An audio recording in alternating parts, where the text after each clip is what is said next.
भारत में हर 42 मिनट्स में एक स्टूडेंट 18 से 2022 के बीच सिर्फ कोटा में 60 स्टूडेंट सुसाइड। भारत अपने जीडीपी का सिर्फ 3.1% एजुकेशन पर खर्च करता है। 1.2 मिलियन टीचर्स की कमी। भारत का कोचिंग इंडस्ट्री 60,000 करोड़ से ज्यादा का है और लगातार बढ़ रहा है। ये सेंटर्स स्टूडेंट्स के असफलता के दर पर फैला, जिसे कोचिंग कैपिटल ऑफ इंडिया कहा जाता है। उन एक्सट्रीम प्रेशर्स का प्रतीक ऐसी एजुकेशन सिस्टम जो एक जाल बन चुका है।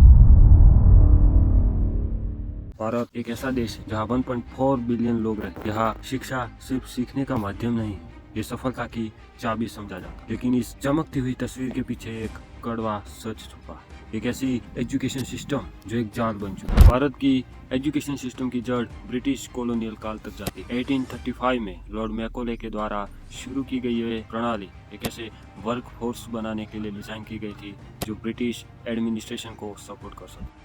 Blame it on Lord Macaulay, the rabidly racist British colonial official who overhauled Indian education. स्वतंत्रता के बाद भी ये सिस्टम ज्यादातर वही रहा, जिसमें रॉट लर्निंग और ओबीडियंस को क्रिएटिविटी और क्रिटिकल थिंकिंग से ज्यादा महत्वपूर्ण समझा गया। हिस्टोरियन कहते हैं ये शिक्षा प्रणाली कभी भी इनोवेटर्स बनाने के लिए नहीं बनी थी, ये ऑर्डर्स फॉलो करने वाले लोगों को तैयार करने के लिए डिजाइन की गई थी।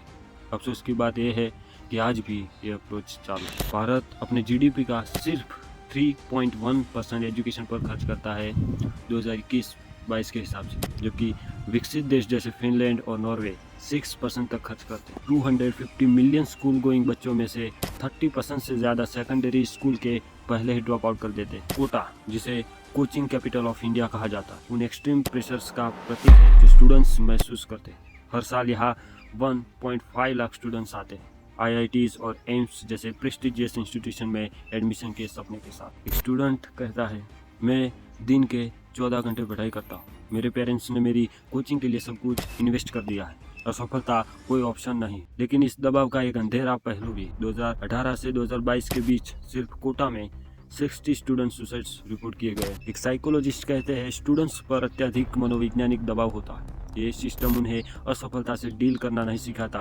सिर्फ असफलता का डर डालता। NCRB रिपोर्ट 2021 के अनुसार भारत में हर 42 मिनट्स में एक स्टूडेंट सुसाइड करता। भारत दुनिया के 15 से 29 वर्ष के व्यक्तियों में सबसे ज्यादा सुसाइड रेट वाले देश में से एक है। भारत के ज्यादातर स्कूल्स का सर्कुलम आउटडेटेड है। टेक्नोलॉजी के युग के बावजूद कई स्कूल्स वही पुराने टीचिंग मेथड्स फॉलो करते हैं जो दशक पहले किए जाते हैं। एक एक्सपर्ट कहते हैं हमारा सर्कुलम थियोरिटिकल और exam oriented, practical knowledge, creativity और प्रॉब्लम सॉल्विंग के पीछे छोड़ दिया गया। रिक्रूटर के मुताबिक सिर्फ 46% ग्रेजुएट्स एम्प्लॉयबल, उनमें कम्युनिकेशन स्किल्स, क्रिटिकल थिंकिंग और टेक्निकल एक्सपर्टाइज की कमी है। 2021 इंडिया स्किल्स रिपोर्ट के मुताबिक IT सेक्टर में 80% इंडियन इंजीनियर अनएम्प्लॉयबल है। भारत के पब्लिक एजुकेशन सिस्टम में 1.2 मिलियन टीचर्स की कमी है। भारत का कोचिंग इंडस्ट्री 60,000 करोड़ से ज़्यादा का है और लगातार बढ़ रहा है। ये सेंटर्स स्टूडेंट्स के असफलता के डर पर थ्राइव करते हैं और उन्हें इंटेंस प्रिपरेशन का सपना देते हैं। पेरेंट्स कहते हैं हमने अपनी ज़मीन बेच दी ताकि अपनी बेटी की कोचिंग फीस भर सके। अगर वो IIT में चला गया तो ये सब कुछ वर्थ हो, लेकिन कई लोगों के लिए ये नतीजा उनके खर्चे को जस्टिफाई नहीं करता। एक स्टूडेंट कहता है मैं प्रेशर नहीं झेल सका और मुझे छोड़ना पड़ा।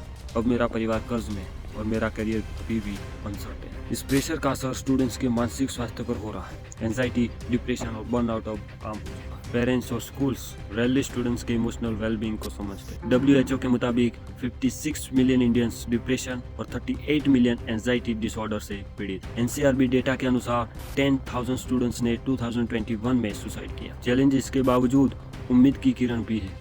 बायजूस जैसे एडटेक प्लेटफॉर्म और इनोवेटिव स्कूल्स शिक्षा का नज़रिया बदल रहे हैं। एजुकेटर कहते हैं हमें एग्जाम से ज़्यादा होलिस्टिक डेवलपमेंट पर ध्यान देना होगा। लाइफ स्किल्स, क्रिएटिविटी और इमोशनल इंटेलिजेंस पर फोकस करते हुए। फिनलैंड जैसे देश में हैप्पीनेस और पर्सनलाइज लर्निंग को एम्फेसाइज करते हुए रास्ता दिखाया है। क्या भारत भी ऐसा मॉडल अपना सकता है? भारत का एजुकेशन सिस्टम एक क्रूशियल स्टेज पर, इसे इवॉल्व करना होगा ताकि मार्क्स से ज़्यादा लर्निंग और क्रेमिंग से ज़्यादा क्रिएटिविटी को इम्पोर्टेंस दी जाए। सफ़र लंबा है लेकिन बदलाव अवेयरनेस से शुरू होता है। मिलकर हम भारतीय शिक्षा के जाल को तोड़ सकते हैं।